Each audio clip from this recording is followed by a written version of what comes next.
Good morning class earth. आज हम Hindi part 10 पढ़ेंगे। कामचोर। कामचोर यानी जो काम से जी चुराता है ना, काम नहीं करना चाहता। बड़ी देर के बाद विवाद के बाद यह तय हुआ कि सचमुच नौकरों को निकाल दिया जाए। आखिर ये मोटे मोटे किस काम के हैं? हिलकर पानी नहीं पीते, इन्हें अपना काम खुद करने की आदत होनी चाहिए। कामचोर कहीं के। तुम लोग कुछ नहीं, इतने सारे हो और सारा दिन उधम मचाने के सिवा कुछ नहीं करते। और सचमुच हमें ख्याल आया कि हम आखिर काम क्यों नहीं करते।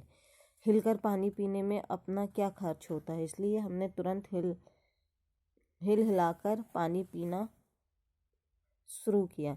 हिलने में धक्के भी लग जाते हैं और हम किसी के दवेल तो थे नहीं कि कोई धक्का दे तो सह जाए। लीजिए, पानी के मटकों के पास ही घमासान युद्ध हो गया। सुराहियाँ इधर उधर लुढ़की, मटके इधर गिरे, कपड़े भीगे सो अलग। यह भला काम करेंगे? अम्मा ने निश्चय किया। करेंगे कैसे नहीं? देखो जी, जो काम नहीं करेगा उसे रात का खाना हरगिज नहीं मिलेगा। समझे?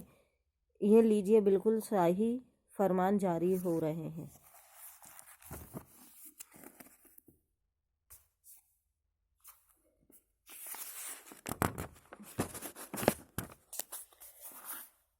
हम काम करने को तैयार हैं, काम बताए जाएं।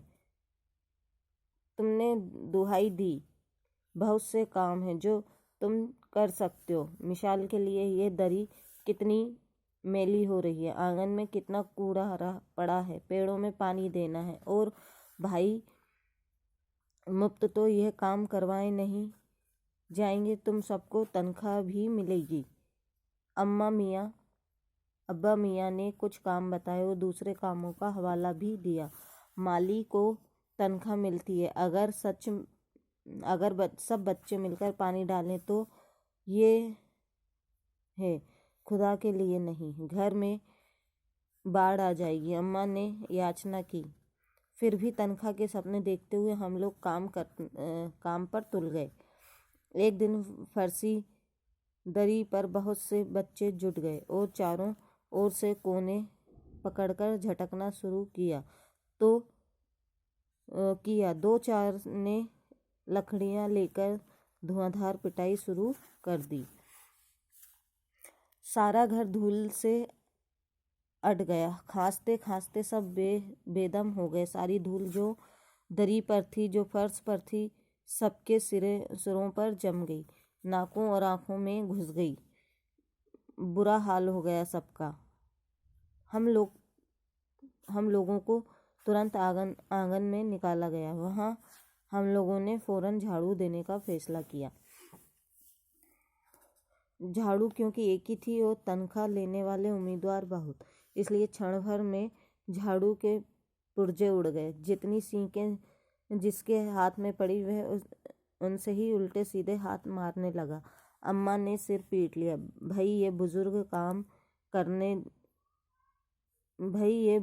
काम करने दें तो इंसान काम करे।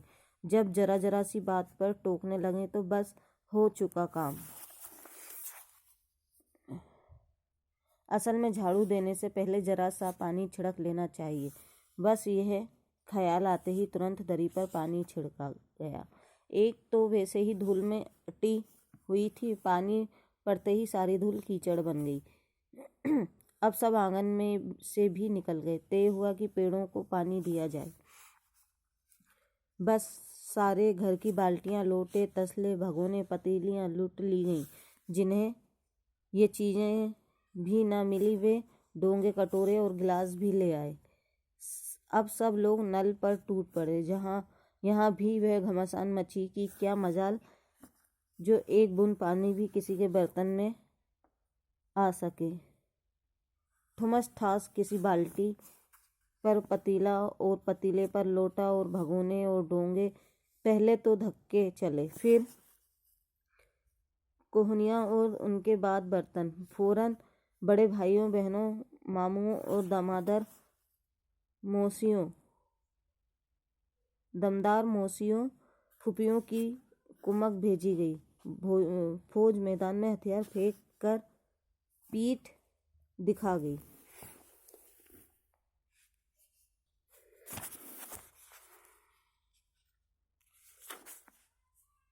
इस धींगा मुश्ती में कुछ बच्चे कीचड़ में लथपथ हो गए, जिन्हें नहलाकर कपड़े बदलवाने के लिए नौकरों की वर्तमान संख्या काफ़ी नहीं थी। पास के बंगलों से नौकर आए और 4 आने प्रति बच्चा के हिसाब से नहलवाए गए। हम लोग कायल हो गए कि सचमुच ये सफाई का काम अपने बस की बात नहीं और न पेड़ों की देखभाल हमसे हो सकती है। कम से कम मुर्गियां ही बंद कर दें। बस शाम ही से जो वांस छड़ी हाथ पड़ी लेकर मुर्गियां हाँकने लगे। चल दबड़े दड़बे यानी जहाँ पर मुर्गियों को रखा जाता है। पर साहब, मुर्गियों को भी किसी ने हमारे विरुद्ध भड़का रखा था। ऊंट पटांग इधर उधर कूदने लगी। 2 मुर्गियां खीर के प्यालों से जिन पर आया चांदी के वर्क लगा रही थी, दौड़ती फड़फड़ाती हुई निकल गई। तूफान गुजरने के बाद पता चला कि प्याले खाली हैं और सारी खीर दीदी के कामदानी के दुपट्टे और ताजे धुले सिर पर लगी हुई है।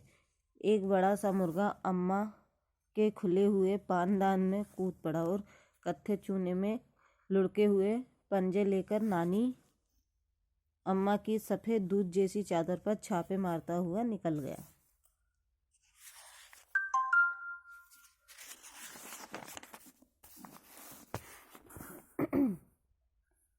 एक मुर्गी दाल की पतीली में छपाक मार भागी और सीधी जाकर मोरी में इस तेजी से फिसली कि सारी कीचड़ मौसी जी के मुंह पर पड़ी, जो बैठी हुई हाथ मुंह धो रही थी। इधर सारी मुर्गियां बेन केल का ऊंट बनी चारों तरफ दौड़ रही थीं। एक भी दड़पे में जाने को राजी नहीं थी। इधर किसी को सूजी की जो भेड़ें आई हुई हैं, लगे हाथों उन्हें भी दाना खिला दिया जाए। दिन भर की भूखी भेड़ें दाने का सूप देखकर जो सब झपटी तो भाग कर जाना कठिन हो गया। लष्टम पष्टम तख्तों पर चढ़ गईं, पर भेड़ चाल मशहूर है। उनकी नज़र तो बस दाने के सूप पर जमी हुई थी।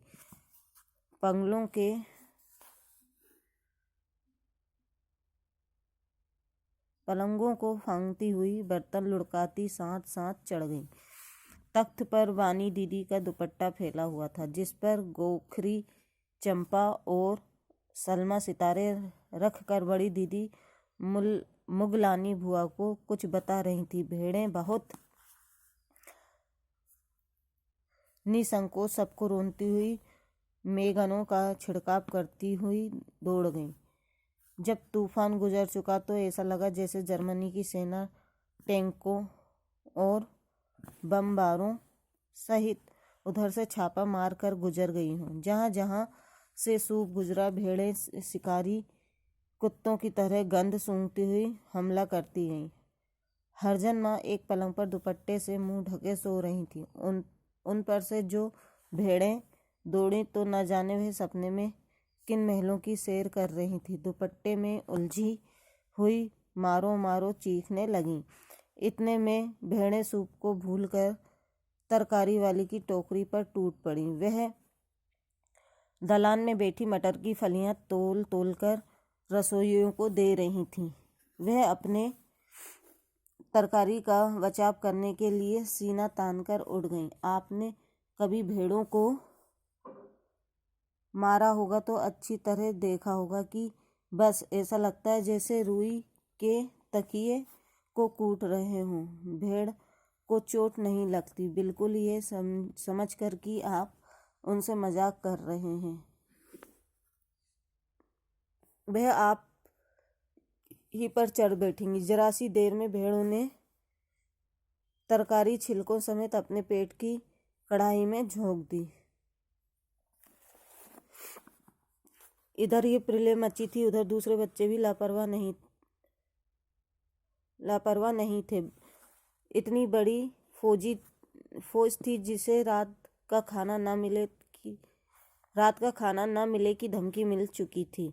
वे 4 भैंसों का दूध धोने पर जुट गए। धुली बेधुली बाल्टी लेकर 8 हाथ 4 थनों पर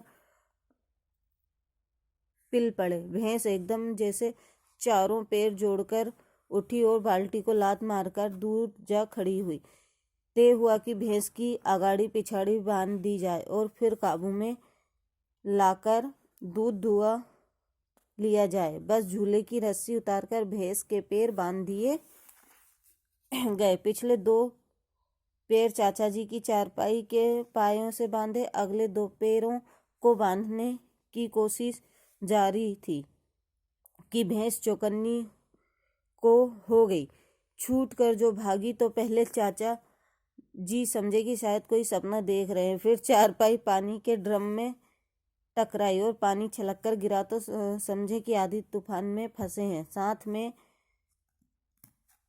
भूचाल भी आया हुआ है। फिर जल्दी ही उन्हें असली बात पता चल गया और वह पलंग की दोनों पट्टियां पकड़े बच्चों को छोड़ देने वालों को बुरा भला सुनाने लगे।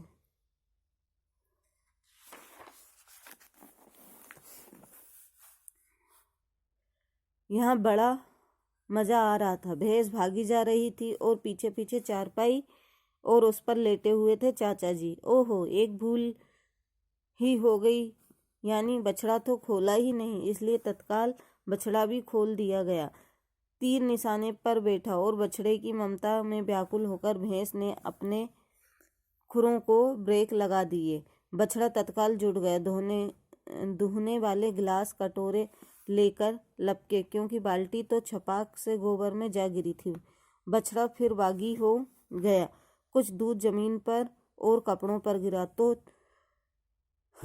2-4 धारें गिलास कटोरे में भी पड़ गईं। बाकी बछड़ा पी गया। यह सब कुछ मिनट के 3/4 में हो गया।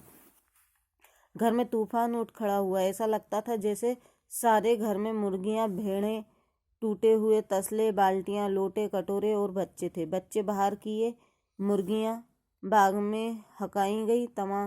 मातम सा मनाती तरकारी वाली के आंसू पोंछे गए और अम्मा आगरा जाने के लिए सामान बांधने लगी। या तो बच्चा राज कायम कर लो या मुझे ही रख लो, नहीं तो मैं चली मायके, अम्मा ने चुनौती दे दी। और अब्बा ने सबको कतार में खड़ा करके पूरी बटालियन का कोर्ट मार्शल कर दिया। अगर किसी बच्चे ने घर की किसी चीज को हाथ लगाया तो बस रात का खाना बंद हो जाएगा। ये लीजिए, इन्हें किसी करवट शांति नहीं। हम लोगों ने भी निश्चय कर लिया कि अब चाहे कुछ भी हो जाए, हिल कर पानी भी नहीं पिएंगे। क्या है ये कहानी? ये कामचोर कहानी है। कुछ बच्चे हैं, वो कुछ नहीं काम करते, मोटे हो रहे हैं, तो उनके घर वालों ने क्या करा कि इनसे ही अब सारा काम करवाया जाए, क्योंकि ये मोटे हो रहे हैं और पानी भी अपने हाथ से लेकर नहीं पीते। तो उन लोगों ने ऐसे काम किए कि वापस उन लोगों को उनके काम बंद करना पड़ा। ठीक है, क्या क्या किया उन्होंने? पहले तो दरी धोई तो उसको पे पानी कर दिया, धूल थी तो वो कीचड़ हो गई। फिर पेड़ों में पानी देने के लिए अंदर से इतने सारे बर्तन ले आए, लोटा, बाल्टी, तो डोंगा, गिलास सब ले आए और फिर लड़ने लगे, मैं डालूंगा। फिर उसके बाद मुर्गियों को खाना खिलाने गए तो सब अंदर करने गए तो सब मुर्गियां इधर उधर हो गई, उनसे अंदर नहीं हुई। फिर उसके बाद क्या किया था उन्होंने? भेड़ों को छोड़ दिया, तो भेड़ों ने पूरे घर में हड़कंप मचा दी, है ना, पूरा घर फैला दिया। फिर उसके बाद दूध लगाने गए भैंस के पास, तो भैंस ने भी उनको परेशान कर डाला। ठीक है, तो उनके पिताजी ने ये बोला कि अब अगर कोई भी घर के सामान को हाथ लगाएगा तो उनको रात का खाना नहीं दिया जाएगा। और पहले अम्मा ने बोला था अगर कोई घर का काम नहीं करेगा तो उनका रात का खाना बंद कर देंगे। तो अब बच्चों ने डिसाइड करा कि अब हम इनको तो कहीं भी चैन नहीं पड़ती, काम करते हैं तो भी चैन नहीं है और नहीं करते तो भी नहीं है, इसलिए अब हम घर के किसी भी काम को हाथ नहीं लगाएंगे। ये था ये कहानी। ठीक है, अब इसके प्रश्न उत्तर। कहानी में मोटे मोटे किस काम के हैं, किन के बारे में और क्यों कहा गया, ये सब मैं आपको भेज दूंगी। बच्चों के उधम मचाने के कारण घर की क्या दुर्दशा हुई, या तो बच्चा राज कायम कर लो या मुझे ही रख लो। अम्मा ने कब कहा और इसका परिणाम क्या हुआ। कामचोर कहानी का क्या संदेश देती है। बच्चों के उचित निर्णय लिया कि अब चाहे कुछ भी हो जाए हिलकर पानी भी नहीं पिएंगे। ठीक है, बाकी के क्वेश्चन आंसर मैं आपको PDF में भेज दूंगी सारे, है ना। Good day all of you.